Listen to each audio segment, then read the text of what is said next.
Okay,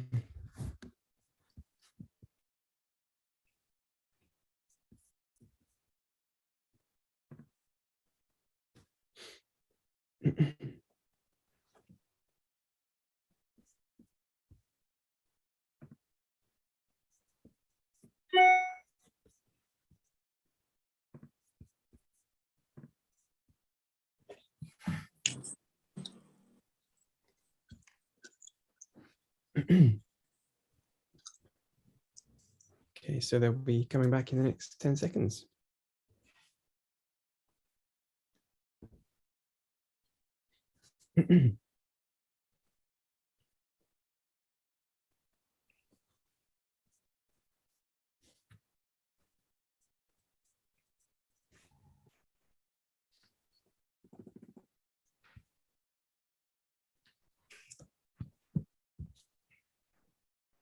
Hello again, everybody. Have we got Judah there? There's Judah.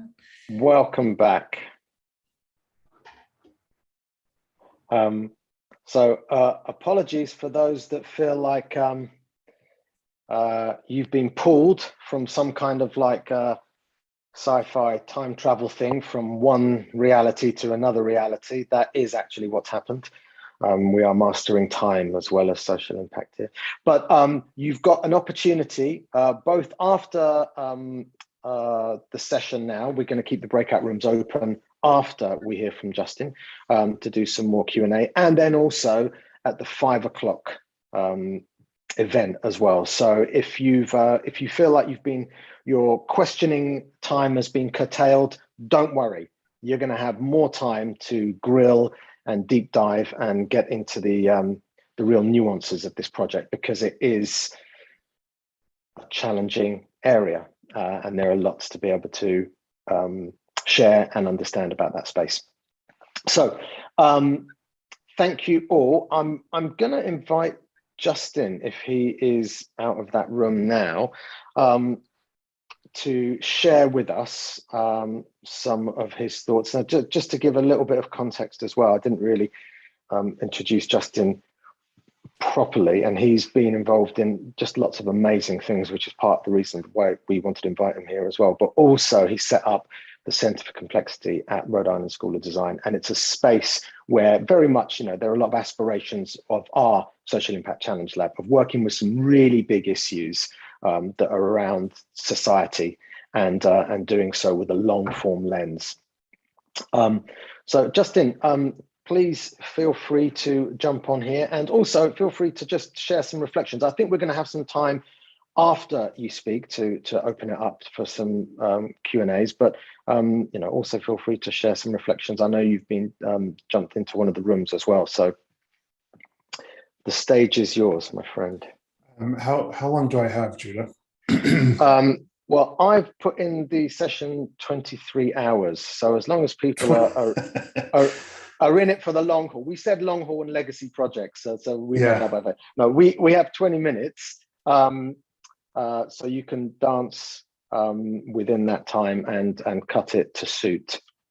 20 minutes, okay. Yeah, because I did prepare 6 hours of slides, which would have been great to deliver.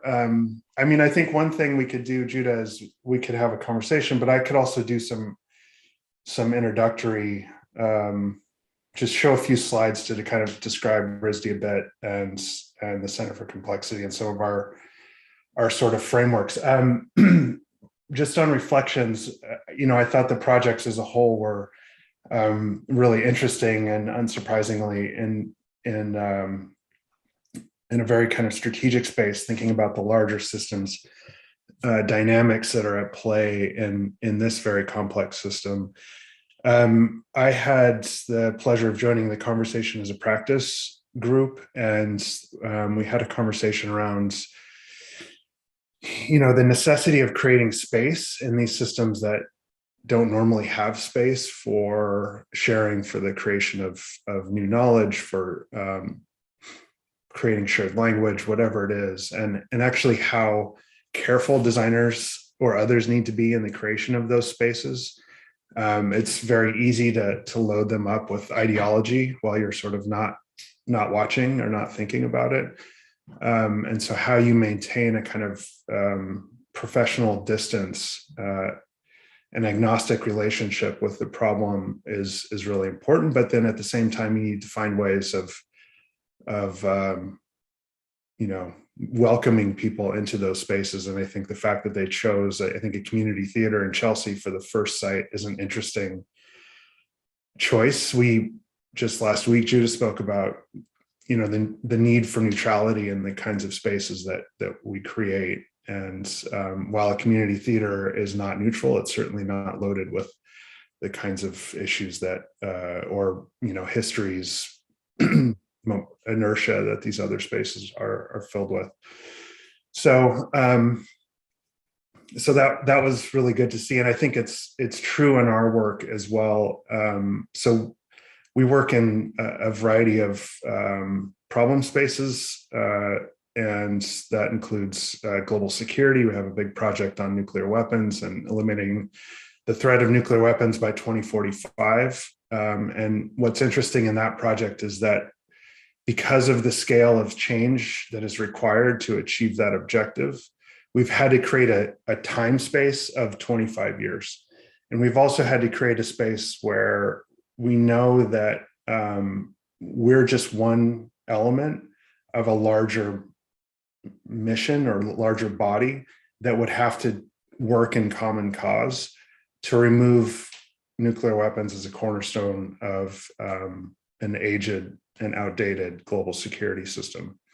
So while we have conceived of a 25-year project, we also have to run day-to-day projects, get funded for certain phases, and understand how all of these things are nested together. And so one of the recommendations that I wanted to make to the students today, especially as they go out into the world and take on these complex challenges, is are you being realistic about the time scale for change when you are designing your projects, designing your interventions, designing the kind of cycles of iteration that you work on? And a longtime colleague of mine, Marco Steinberg, who he and I and another colleague founded the Helsinki Design Lab, he has a slide that he'll often show, which I love, which shows different timescales for change in different areas of society. And so he points to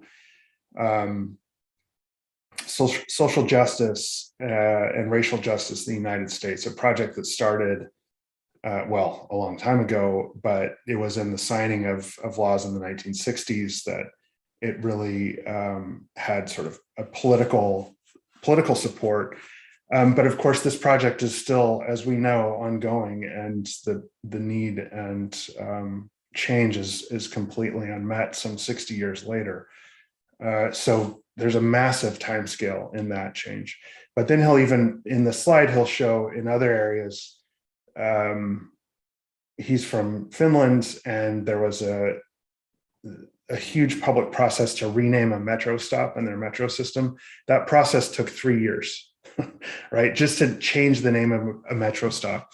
So I want to encourage you all to do is to think really carefully about, what are the mechanics of change and what are the timescales that are required for that change to happen, and then situate and nest your work in that larger timescale. And anticipate how your work feeds into others' works, because you're not going to be able to do it all yourselves, right? Judah has developed an incredible intervention in the criminal justice system in the UK, but it's going to take longer for that change to be realized at scale, and it's not going to just be in-house records alone. I don't think there'll be multiple vectors of pressure that have to come to bear on that system to change it. So creating that space, dealing with time, is a really important piece.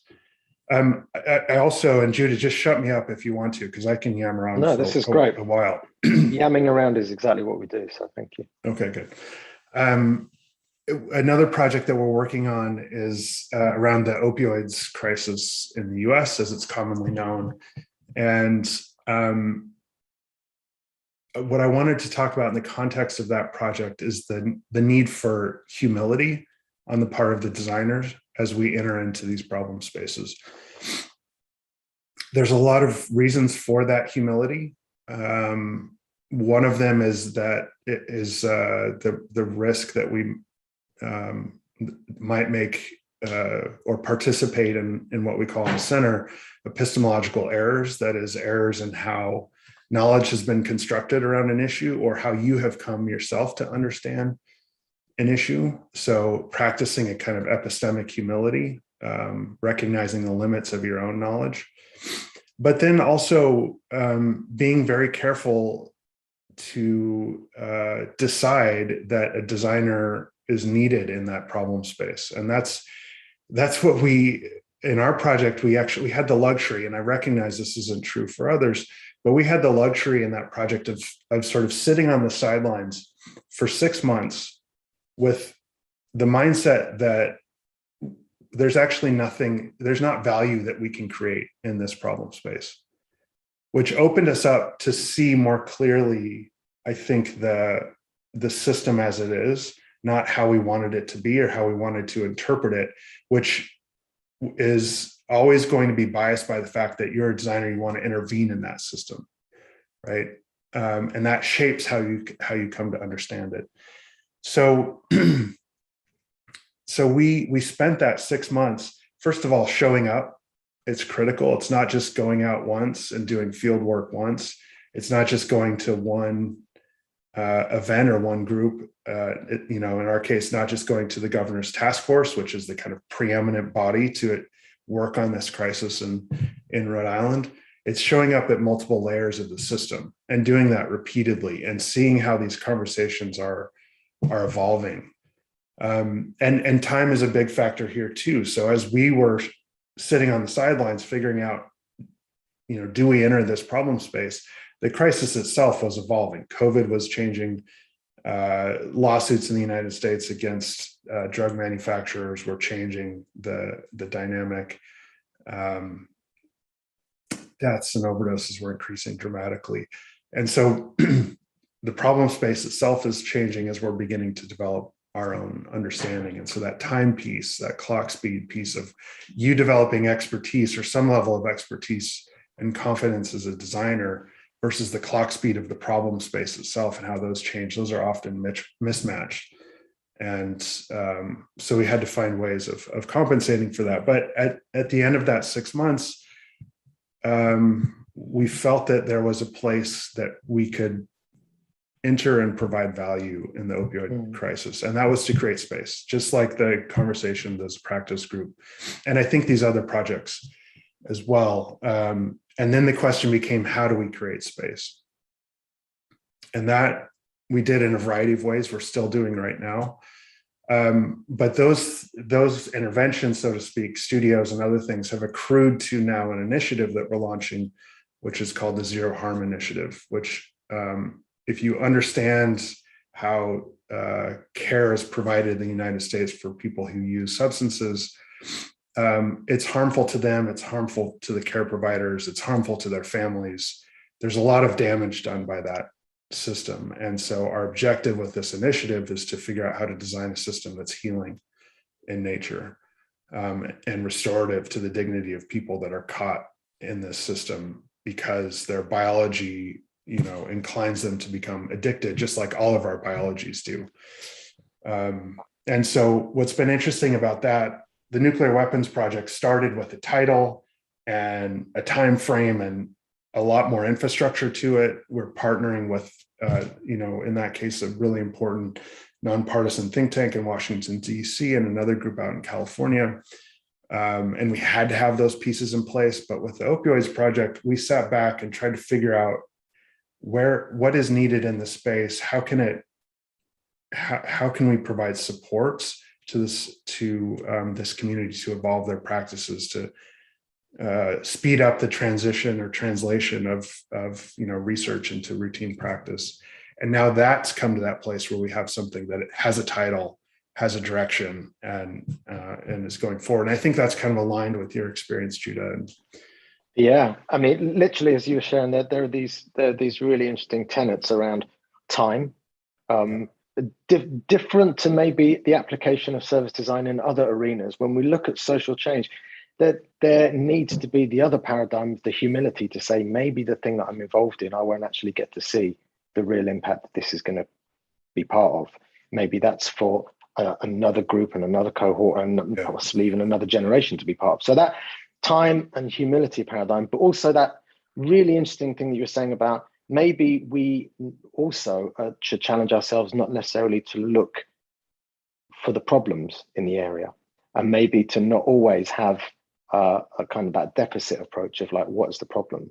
What is it that we can solve? But actually, what is it that we can add more voice to? What are the strengths here that actually could be amplified, and that need to be amplified? And so these really complex moving, well, center for complexity, right? These really complex moving parts, when we get to looking at social change, require this understanding of time, attitude, Aristotle virtue of humility, alongside a bunch of others, and that kind of not always a deficit mindset.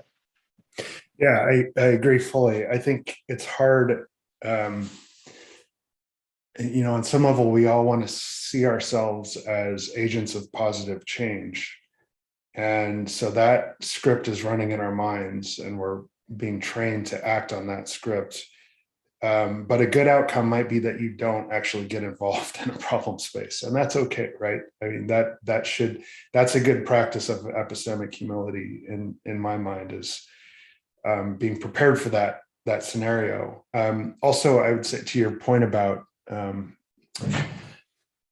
social change, systems change, one of the big challenges is traceability. That it is very hard to understand why a system changes and trace that back to your efforts as an individual or as an organization. And so impact becomes a difficult thing to understand and measure in that context. There's a really great book called Let the Lord Sort 'Em, which is about the death penalty in the United States. And it describes this this kind of continuous erosion of a social license for the death penalty in the United States. And it comes from multiple places, multiple actors over multiple timescales. And so there's no way to say that.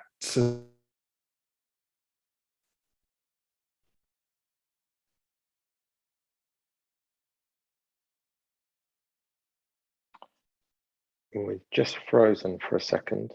Just at the punchline there. Yeah, it was just at the punchline. I'm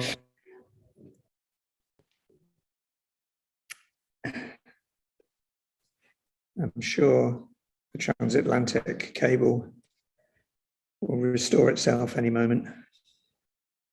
Yes, a cliffhanger. It really was. It was a cliffhanger. And whilst Justin gets back on, I mean, Clive, that's something very much that we've spoken about in terms of the needing to operate, certainly in the social impact challenge lab, where there's momentum. So where we see that the most momentum is, if it's around homelessness, if it's around the criminal justice system, if a pilot's just about to kick off, right, we need to be in those spaces, because it's the collaborative effort that we can apply this kind of design understanding to a momentum that's already happening, creates us the most opportunity for impact. I had an email from somebody in another part of the world yesterday, just saying, how on earth can you, these projects are just dreams. And I said, well, no, they're not. They are about real collaborations and really working. And if they were just dreams, then we wouldn't be doing them. Justin's back. Hi. Hi, I'm so sorry. No, I don't know. I guess it's your fault. Somebody ended up talking about the death penalty, something like that. I'm not sure.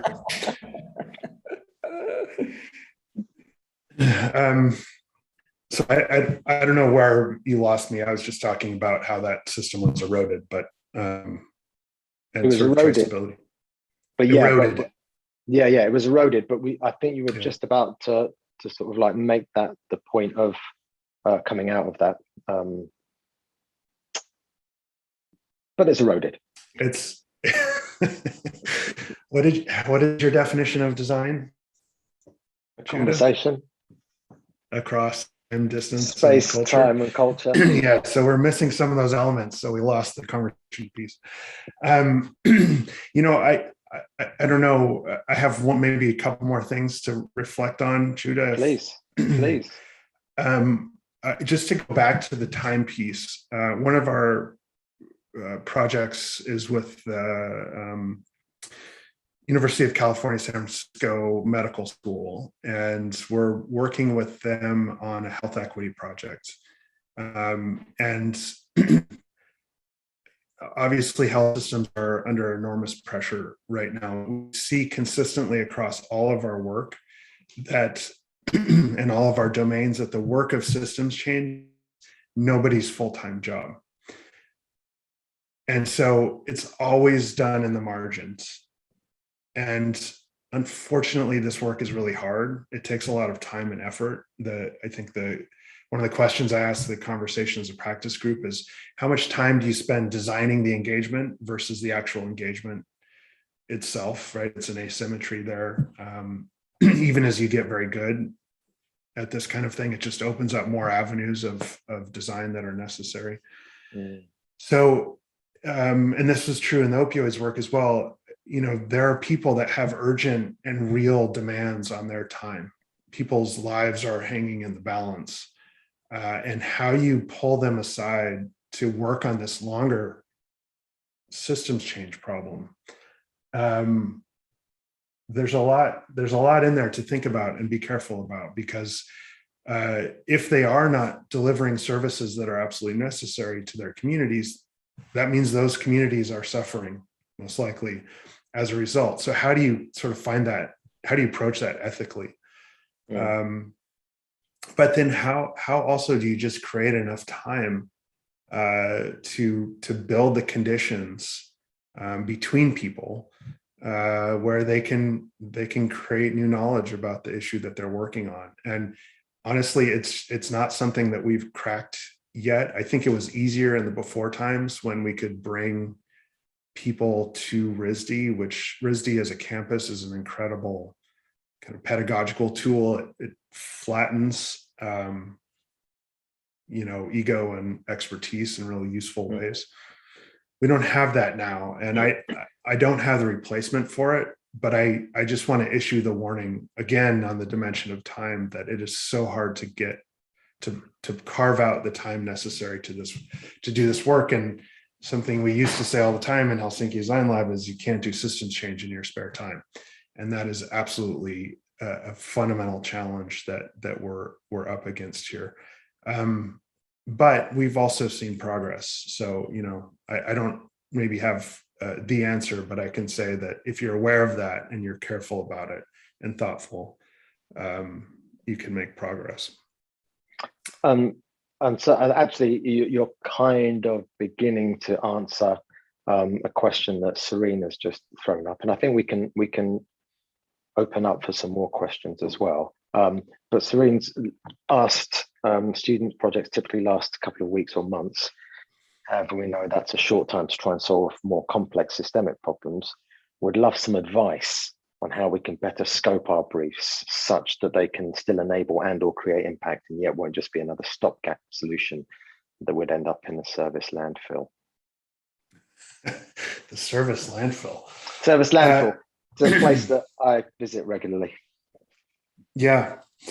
Well, I mean, let me say that we in the center worry about this too, even though we have longer timescales. So part of the reason that I think there was value in creating the center at RISD is that RISD is an institution that lives and dies by an academic calendar. And that does, as a result, place real limitations on what's possible in a semester. And so the center provides a kind of infrastructure layer for these projects that makes them less episodic, I think less likely to damage the communities that we're engaging with. Because if you're sort of in and out like this, that's a good way to lose trust, I think, in these communities. So I think having that kind of infrastructure layer, but I would go back to the first set of points that I made around understanding more nested timescales. And even though in our nuclear threat project, Horizon 2045, and by the way, if you're interested in that, horizon2045.org, there's a lot of content there, including our theory of change that you can download. That just went live last fall. But even in that project with a 25-year arc, there are 2-month and 1 week and 3-day projects that are part of that larger arc. And what we try to do carefully, maybe not as well as we can, but what we try to do carefully is understand how these smaller projects act as a kind of portfolio of projects that accrue toward that larger effort. So this sort of portfolio design is I think one way to understand how a necessarily constrained project fits within a larger effort. And then, there's the landfill. We don't use the landfill metaphor. We talk about shelved projects, shelved reports. There's this fabulous diagram that I used to show in every talk from the World Bank that shows how many of their reports are downloaded. And there's like one report that's been downloaded 5,000 times, and then it just drops exponential curve like that. And most of them never have an audience, right? So you have to wonder, that's a key part of their output, right? And you have to wonder what their impact is as a result of nobody reading their work. Same thing is true in the opioids crisis. Our public health research colleagues say there's a delay. Well, most of their research doesn't inform routine practice, number one. And then there's a delay of 10 years between translation of that research into routine practice, which raises the question of why wouldn't we just stop the research now and just work on the translation problem so that those things don't get shelved. And so I think as designers, we can think carefully about what are the vehicles for this information? Are we putting information into the right ecosystem? Are we putting it into the ecosystem with a chance that it will have the ability to be taken up into the ideas and imaginations of the people that we want to inform? And that was something I was thinking about with the projects that were about providing those information packages. The challenge with books, with reports, with information packages is that the presence of them alone is not enough to create a change in behavior. There's an interface and a learning process, and in this case, especially a kind of social learning process that needs to surround and envelop that document. And that needs to be designed just as much as the document itself. And so I think that's something to build into your projects in order to keep them out of that landfill. That's awesome. Thank you. I don't want to like hog it all. So I just wanted to open up if there's anybody that wanted to jump in with a question or to type a question, feel free. Now is a really good time to do so. To just jump on and take the mic stand open to students and staff alike.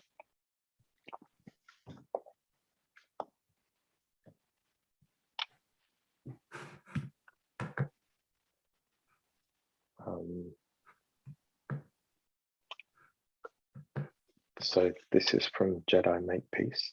The work of systems change is no one's full-time job. If there was ever a good role for the state or governments, would system change be a good fit? What is the scope of the role for governments and the state in your frameworks for these long-term approaches? Yeah, I mean, that's just an easy one that we thought we'd throw at you there. Well, I mean, that's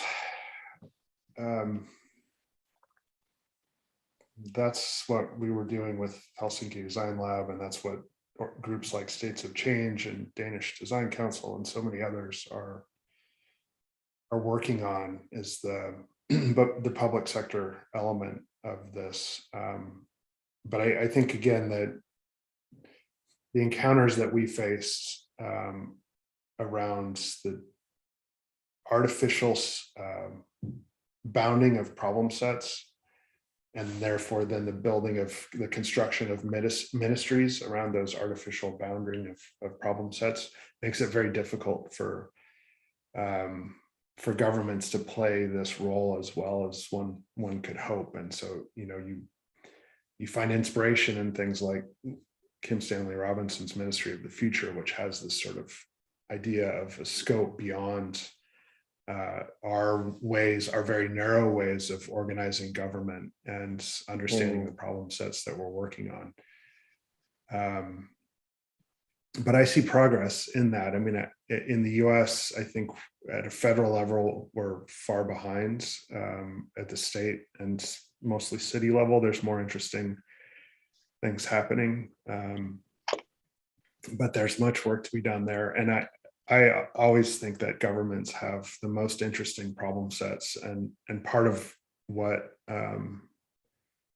we did in Finland is to what we call design our own client. So we would identify a problem that we wanted to work on or that needed to be worked on, say by going to a set of ministers and asking them what keeps them up at night, and then designing a mechanism for breaking down those silos, those barriers, and creating a kind of mega client, right, that could have oversight into that problem set. And that was as much about building human relationships between ministers who may be competitive as it was anything else. I really like that, designing a mega client. I'm gonna just make but that's an interesting approach to this work. I mean, there's a project in New York that's a social housing called Via Verde, and it didn't get a lot of press, but what I think is really amazing about it is that it is housing for the poorest residents in New York, but it is very high quality, and it has rooftop gardens, and it has an in-house clinic, and it has all of these other elements that the poor normally do not have access to. And the way that they did it is they redesigned the client. Rather than making the client the housing authority, they made the client the housing authority, but also the New York Department of Public Health, other investors in community infrastructure, and then they could layer in different kinds of finance to make a larger envelope to build that project in.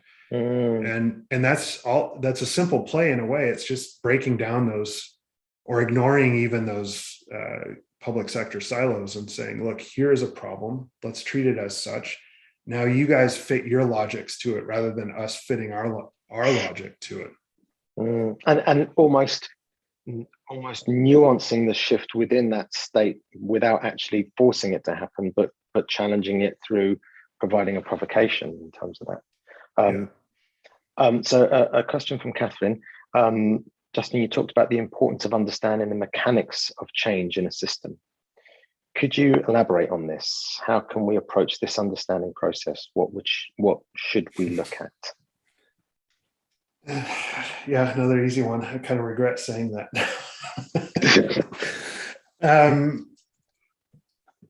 It's so key. And the problem is, well, maybe this is my problem, I'm not sure, but I have an allergy to reducing things down to kind of tools and toolkits that are useful in every problem domain that you're working in. And so I can describe how we did it in our nuclear weapons project. I can describe how we did it in our opioids project, in our other healthcare projects. It's different in each case because your entry point into the system is different. The partners that you have are different. I mean, the center, we can do our work only because of the deep partnerships that we have with people that are stakeholders in these problem areas. We don't ourselves have that expertise. We have process expertise and ideas around how things like epistemologies lead to problematic systems and that sort of thing. But we don't have the expertise or access necessarily ourselves. So, how did we do it in the nuclear weapons project? We did that in what's now maybe a conventional way, I don't know, but we spent 6 months and created a systems map of it. I have a lot of concerns about systems map. Usually they're only useful for the people that draw them. But in this case, we, rather than like just mapping the obvious nodes in the system, we map the behaviors of the system. And by looking at it through the lens of behaviors, we learned a lot about how that system operates, and in particular, how disconnected the nuclear status quo is from the nuclear resistance, and how sort of effective those proponents of the status quo have been at keeping out those who want to change the system. And so that's a mechanical, that led to a mechanical understanding of the system.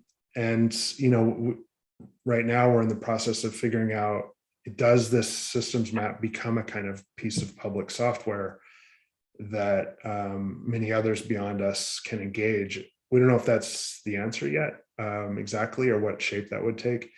But that process of creating the map certainly did help us understand the mechanics of the system. I'll just say very quickly, in the UCSF work, there the way that we came to better understand the mechanics is very different, where we carefully designed a set of 10 possible interventions that we could make into that space, and then had a conversation with as many people as we could about those interventions. And their reaction, how they reflected those interventions back to us, helped us learn a lot about the mechanics of how that space operates. And so I think I mean, I wish I could say, you know, do this thing, here's 6 design principles, 600 Post-it notes, you got it. But it depends. The answer is it depends, but it's critical. Well, it depends. It's critical, but also, you know, a callback to stuff that you were previously talking about.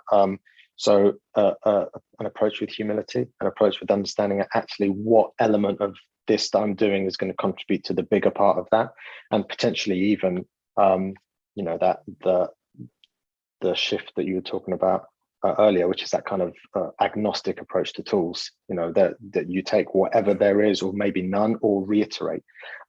But by the way, I am filtering out the questions, so I'm throwing away all the sports questions and all the kind of like, what's your favorite color stuff, so don't worry about that. So okay, good. Another easy one from Clive. Do you remain optimistic about how we can create change? I have to. I mean, I think one of the things that we debate at the center, I don't know, my colleagues are on this call, I'd be curious what they say, but my perspective is that design and creative practice is a form of applied optimism, right? Otherwise, you know, and especially if you're in the business of systems change, and you just can spin up all of the reasons for why the system will never change, then you're not going far, right? So there is a kind of applied optimism that has to gird your willingness to continuously engage that problem and that system. And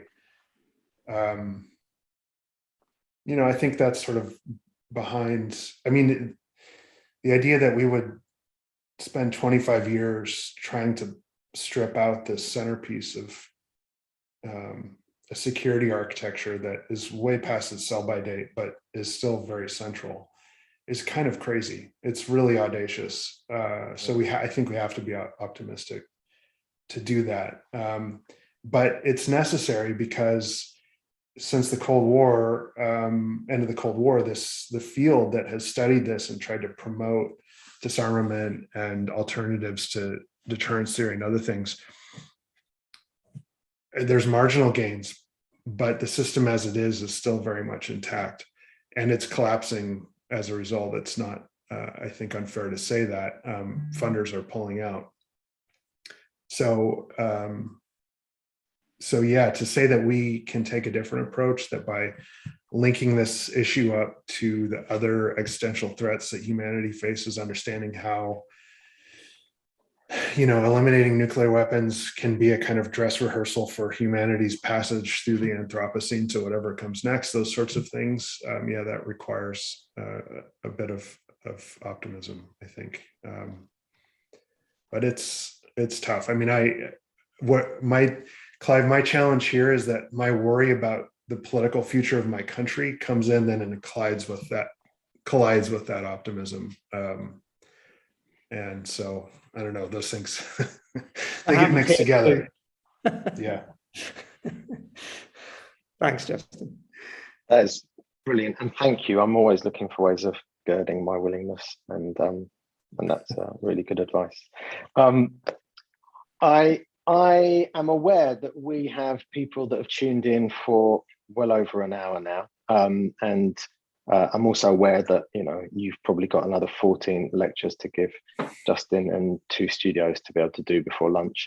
So I'm going to thank you so much for your time. I'm really, really hopeful that we can create a really deep and long collaboration between not just RISD and RCA, but between the Centre for Complexity and all our challenge labs, actually, in service design. Thank you so much for your time. Oh, you're going to say something?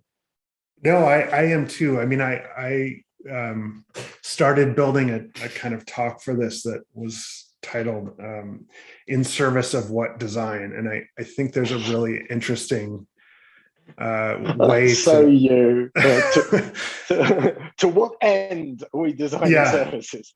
Well, but I think that's the question, right? What is the design in which the design that our activities are either supporting or working to road, and how do we increase our ability to understand that relationship between what we do and these larger systems and structures that we're working against or on or with.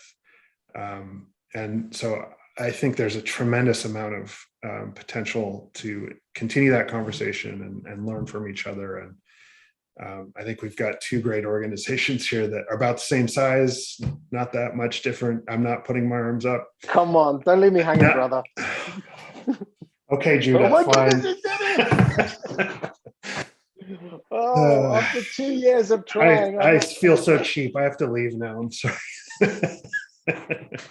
You'll have to tell them all why that just happened, but yeah, I will, and it's been recorded, so I'm going to keep that as my screensaver. Great. Perfect.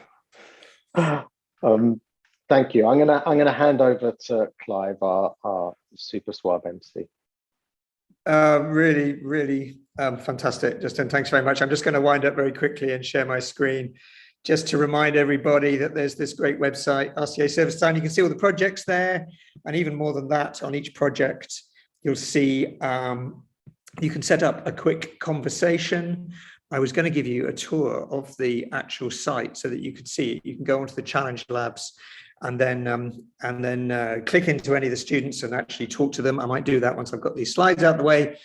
There it is. Is it going to work? Let's see what happens. Probably won't. It's not going to work. Anyway, do that, then you can go and see the project. We're back again at 5 o'clock today. Sadly without Justin, but we'll be focusing completely on the wonderful student projects here and have more time to talk to them. Tomorrow, our last session in the WIP show on life services, we're looking at financial stability, we're looking at humanizing digital, and we have some great projects to look at there. So join us for our final session tomorrow. It's all about them. These students have had their first year in lockdown, in online. Now they're here in the college. They want to talk to you. They want to see you. They're coming your way. They do have the optimism and they do want to change the world if they can, and no matter how tiny they manage to change it. And they're going to be our next cohort graduating in June. So we're very proud of them and we're proud of the work that is in this show. So keep tuning in to all the events, keep going on that website and just click and have a little chat with them every now and then, make sure they're okay. And you'll be seeing them again in June. Okay. So listen, thank you very, very much for coming on the show. I'll hand back to Judah, but a huge thanks to Justin for some really fabulous words and advice. And thanks so much. Awesome. Thank you, everyone. Thanks, Clive. Thanks, Jedi Makepeace and all the other staff there. Thank you, students. Thank you, Justin. Thank you, everyone, for tuning in. See you again at 5 or see you again at another point. See everybody. Oh, Thanks so actually, much. are we going to keep some breakout rooms open? Oh, does anyone want to see any breakouts? We might keep some rooms open if you're interested in jumping in on any of the projects